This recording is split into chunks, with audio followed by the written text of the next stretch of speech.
OK, alors bonjour à tous. On est rendu donc au troisième cours à distance. J'espère que vous allez bien. Écoutez, on va parler aujourd'hui de différentes choses. Je vais vous expliquer un peu plus tard. D'entrée de jeu, je sais que vous vous posez la question, Waouh, mais Pierre-Étienne, où as-tu trouvé cette superbe chemise? En fait, c'est mon épouse qui me l'a cousue. J'ai la grande chance d'avoir du linge sur mesure, alors cherchez pas ça en ligne, cherchez pas ça en magasin. C'est un exemplaire unique et je le porte très fièrement. Merci beaucoup, mon amour. Non seulement tu me coupes les cheveux, mais là tu m'habilles avec cette chemise-là. Merci beaucoup. Écoutez, je veux juste vous dire, on m'a deux petites choses d'entrée de jeu. On m'a posé la question, pourquoi est-ce que tu filmes tes capsules dans la cuisine? Écoutez, je me suis dit, dans le fond, les parties au Québec, ça finit toujours, ça commence et ça finit toujours dans la cuisine. Alors, s'il y a un petit élément festif à ça, ben, tant mieux, ou disons qui se veut rassembleur. En plus, ça nous force à faire le ménage de notre cuisine, alors c'est joindre l'utile à l'agréable. Autre chose aussi, on m'a indiqué que je me frottais souvent les mains ou que je suis toujours en train de gesticuler ou des choses comme ça. Vous savez, les professeurs, d'habitude, on aime ça se promener d'avant à l'arrière de la classe, sur les côtés, bouger les bras vraiment. En tout cas, moi, c'est le cas, bouger les bras de façon très très large. Là, dans le fond, j'ai un cadre à peu près ça de grand, donc mes mains, oui, ça arrive que je les bouge beaucoup comme ça. Écoutez, peut-être que c'est même inconscient, là, peut-être que c'est juste pour rappeler vraiment de se laver les mains très très très régulièrement. OK, tout cela étant dit, on va commencer par régler quelques petits points. Le ministère de l'Éducation, par le biais de son ministre, donc Jean-François Roberge, hier a annoncé deux choses qui vous concernent. La première des choses, il n'y aura pas d'examen du ministère. Si ça peut vous faire un petit soulagement, tant mieux. Je suis convaincu que vous l'auriez tous passé haut la main de toute manière, mais c'est quelque chose qu'on enlève, qu'on écarte parce que, écoutez, ça va être difficile de le tenir dans le contexte scolaire actuel. Alors, si ça peut juste vous soulager un petit peu, si ça peut vous enlever un petit stress, tant mieux. On n'a pas besoin de ça actuellement. OK? Les écoles restent fermées jusqu'au 1er mai. Vous l'avez peut-être déjà entendu. Écoutez, c'est même possible que ça soit renouvelable par la suite. Nos petits cours vont se poursuivre. Votre professeur va continuer à venir vous voir chez vous virtuellement. C'est ça. Donc, pour le moment, un petit message également. N'allez pas à ce stade-ci au collège pour aller chercher vos livres. C'est pas permis actuellement. Il est possible qu'à terme, on permette aux gens d'aller chercher leur matériel scolaire, mais ça va être sur invitation seulement. Donc, pour le moment, n'allez pas chercher votre matériel au collège. OK, aujourd'hui, j'espère que vous avez passé un bon week-end. Il y avait quand même des passages ensoleillés, même si c'était pas super chaud. Personnellement, j'ai été dans ma cour et il m'est revenu en tête quelque chose qui s'est produit, qui est assez fantastique et dans le fond dont je veux vous parler aujourd'hui. Lors de la Première et de la Deuxième Guerre mondiale, en France, en Grande-Bretagne, aux États-Unis, au Canada, les gens étaient invités à faire ce qu'on appelait des jardins de la victoire. Ces jardins-là, essentiellement, c'était pour que les gens produisent eux-mêmes certains de leurs légumes, certains de peut-être même des arbres fruitiers, des choses comme ça. Pourquoi? Ben parce que une bonne partie de la production de légumes était envoyée au front, était envoyée en Europe. Et là, ce qu'on disait, c'est aider à soulager un peu de cette pression-là, le fait qu'on mobilise autant de ressources en produisant vous-même, si vous en avez la capacité, des légumes et des fruits dans votre cour ou même sur votre balcon, le cas échéant. Je tiens à vous rassurer, c'est vraiment pas parce que la ligne d'approvisionnement est compromise, on ne prévoit pas de pénurie, à part peut-être le papier toilette pour encore quelques semaines, donc dans les prochains jours.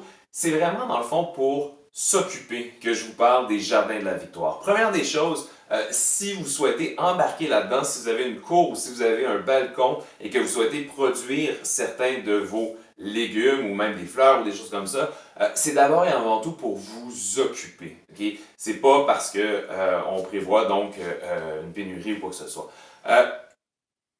La raison pour... Ah oui, puis soit dit en passant, parlez-en à vos parents avant d'aller dans une pépinière ou avant d'aller chez Rona ou peu importe quel autre magasin pour, dans le fond, acheter des semis ou des choses comme ça. Parlez-en à vos parents pour s'assurer que ça ne soit pas risqué en soi.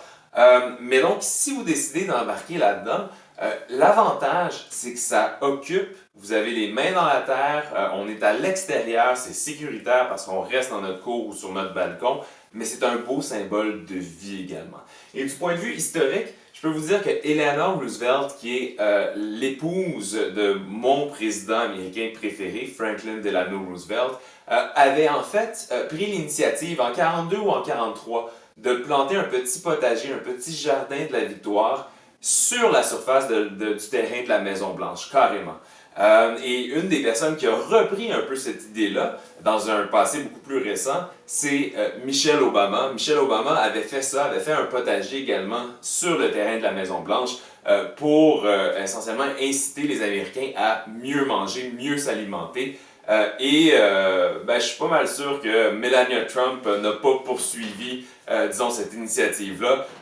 Disons qu'avec Donald Trump, ce serait plus, est-ce qu'on peut installer un kiosque poulet frit Kentucky sur la Maison-Blanche ou quelque chose comme ça. Donc, tout ça pour vous dire que il y a quelque chose de très intéressant là-dedans, juste de faire son propre petit jardin. Et écoutez, je me permets même de citer le grand philosophe Voltaire qui le disait plus métaphoriquement parlant. Il faut s'occuper de son jardin, mais essentiellement, là, faites-le de façon littérale, si le cœur vous en dit.